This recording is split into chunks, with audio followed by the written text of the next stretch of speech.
Bell यानी कि जमानत एक ऐसा अधिकार जो भारत का संविधान हम सबको प्रदान करता है और इस अधिकार का पालन करके हम जेल जाने से बच सकते हैं और अगर जेल जा चुके हैं तो जेल से बाहर भी आ सकते हैं। ये जो अधिकार है, बेल का जो अधिकार है,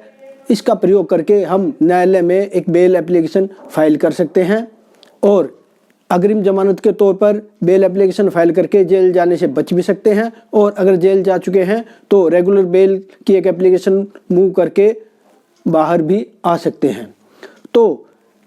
क्या ये अधिकार हमें न्यायालय से सिर्फ बेल मांगने का अधिकार देता है या फिर न्यायालय को बाध्य करता है कि वो हमें बेल दे ही दे? यानी कि इस अधिकार के अंतर्गत क्या सिर्फ ये आता है कि हम सिर्फ बेल मांग सकते हैं या ये भी आता है कि इस अधिकार का पालन करने प्रयोग करने के बाद हमें बेल मिल ही जाएगी, यानी कि न्यायालय हमें बेल दे ही देगा? तो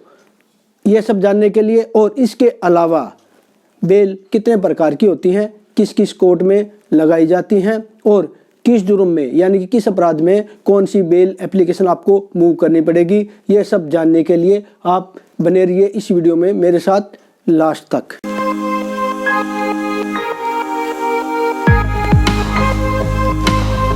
नमस्कार दोस्तों, मैं अनुज कुमार राणा, आपका अपना वकील भाई। दोस्तों, बेल यानी कि जमानत एक ऐसा अधिकार जो भारत का संविधान और भारत का कानून हम सबको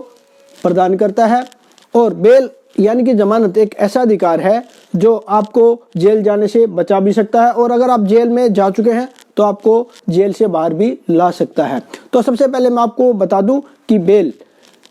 कौन कौन सी एप्लीकेशन बेल की आप कोर्ट में लगा सकते हैं और क्या क्या सेक्शन के अंदर आप कोर्ट के अंदर बेल एप्लीकेशन मूव कर सकते हैं, यानी कि किस किस अपराध के अंदर कौन कौन सी एप्लीकेशन आपको मूव करनी है और किस किस कोर्ट में मूव करनी है। तो सबसे पहले दोस्तों, अगर कोई अपराध इस प्रवृत्ति का है यानी कि अपराध की ग्रीवेंस ऐसी है कि वो अपराध आता है एक सामान्य प्रवृत्ति का, यानी कि एक छोटा मोटा अपराध, मान लो कोई भी चोरी है, कोई भी मारपीट है, कोई भी एक्सीडेंट का कोई केस है, यानी कि कोई ऐसा अपराध जिसमें सजा सिर्फ 2 साल, 1 साल, 6 महीने या मैक्सिमम 3 साल तक की होती है, तो ऐसी कोई भी एप्लीकेशन हमें मूव करनी होगी अंडर सेक्शन 437 यानी कि अंडर सेक्शन 437 CRPC के तहत किसी भी लोअर कोर्ट में,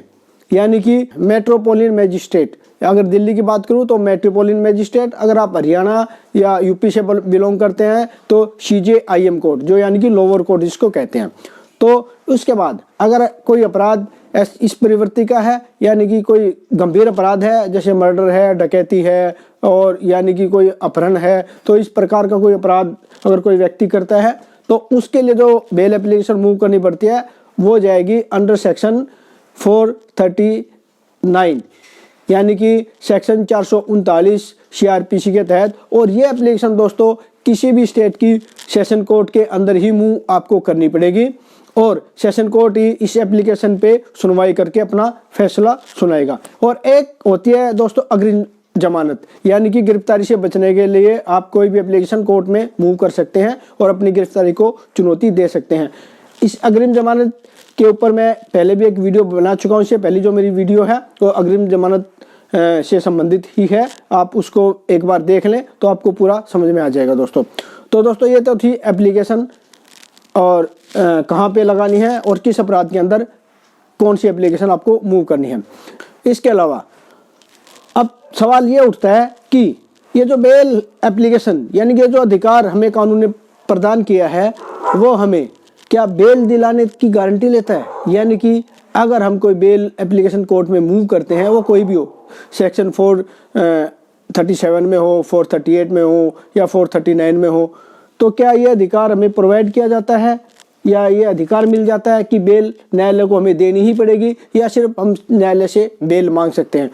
क्योंकि कई जो क्लाइंट होते हैं या कुछ लोगों का के दिमाग में कन्फ्यूजन होता है कि हम जब बेल एप्लीकेशन मूव करते हैं यानी कि जो बेल का अधिकार है वो हमें ये प्रदान करता है, यानी कि बेल एप्लीकेशन लगाने के बाद ये हमें अधिकार मिल जाता है कि न्यायालय को हमें बेल देनी ही पड़ेगी। तो सबसे पहले मैं इस कन्फ्यूजन को दूर कर देता हूँ कि जो ये बेल का अधिकार हमें दिया जाता है, ये सिर्फ न्यायालय के अंदर बेल एप्लीकेशन मूव करने का अधिकार में मिलता है। यानी कि हम सिर्फ बेल एप्लीकेशन न्यायालय में मूव कर सकते हैं और न्यायालय के सामने एक अपनी प्रेयर रख सकते हैं कि हमें इस अपराध में बेल दे दी जाए। बेल देना या ना देना ये न्यायालय के ऊपर टोटली डिपेंड करता है। अब न्यायालय को ये लगेगा आपके ग्राउंड्स और आपके तथ्य देखकर कि इसमें बेल बनती है तो न्यायालय बेल देगा,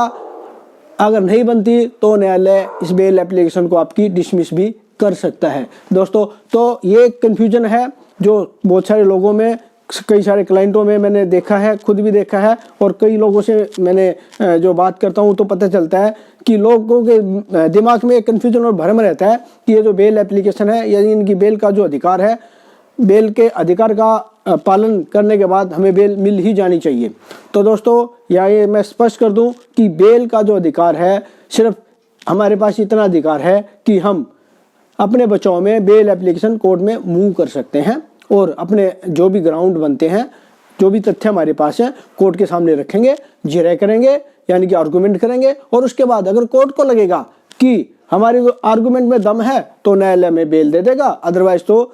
बेल एप्लीकेशन आपकी डिसमिस न्यायालय कर देगा। दोस्तों, तो दोस्तों ये तो हुआ अधिकार की बात। अब दूसरा एक बात और आपको कन्फ्यूजन रहता है, कई लोगों को कन्फ्यूजन रहता है कि अगर आपको बेल मिल जाती है और आप घर आ जाते हैं तो क्या केस खत्म हो जाता है? तो नहीं दोस्तों, केस आपका चलता ही रहता है। बेल एक टेम्परेरी रिलीफ होता है, यानी कि एक अंतरिम रिलीफ होता है जो कि कोर्ट आपको प्रदान करता है और ये रिलीफ जब तक चलता है जब कि कोर्ट इस केस को डिसाइड नहीं कर देता और इस पे फैसला नहीं सुना देता। और अगर आपको कोर्ट फैसला जब सुनाएगा, अगर आपको कोर्ट बरी कर देता है इस केस से, जिस केस में आपने बेल कोर्ट से ली है, तो आपका केस खत्म हो जाता है। अगर आपको इस केस में, जिस केस में आपने बेल ली है, कोर्ट ने आपको बेल दी है, सजा सुना देता है, तो आपको दोबारा से कोर्ट अरेस्ट करने का आदेश दे देगा और आपको जेल भेज देगा। दोस्तों, तो दोस्तों कोर्ट जब बेल देता है तो वो बेल जब तक के लिए होती है जब तक के लिए कोर्ट के अंदर ट्रायल चलती है और केस चलता रहता है। अगर कोर्ट ने डिसाइड कर दिया कि आपको सजा होनी है तो आपको दोबारा जेल जाना पड़ेगा। और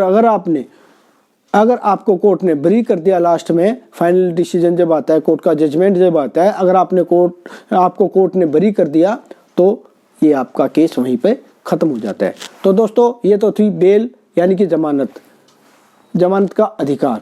तो अगले नेक्स्ट वीडियो में मैं आपको मिलता हूँ एक नई कानूनी जानकारी के साथ। जब तक आप बने रहिए मेरे साथ, मेरे इस चैनल पर, जिसका नाम है अपना वकील भाई। और अगर आपने मेरे इस चैनल को अभी तक सब्सक्राइब नहीं किया तो दोस्तों ज़रूर एक बार सब्सक्राइब कर लें, क्योंकि इस चैनल पर मैं आपको देता रहता हूँ कानून की नई जानकारियाँ और नए अपडेट्स। तो इसी के साथ ये वीडियो यहीं समाप्त करता हूँ। तो नमस्कार दोस्तों।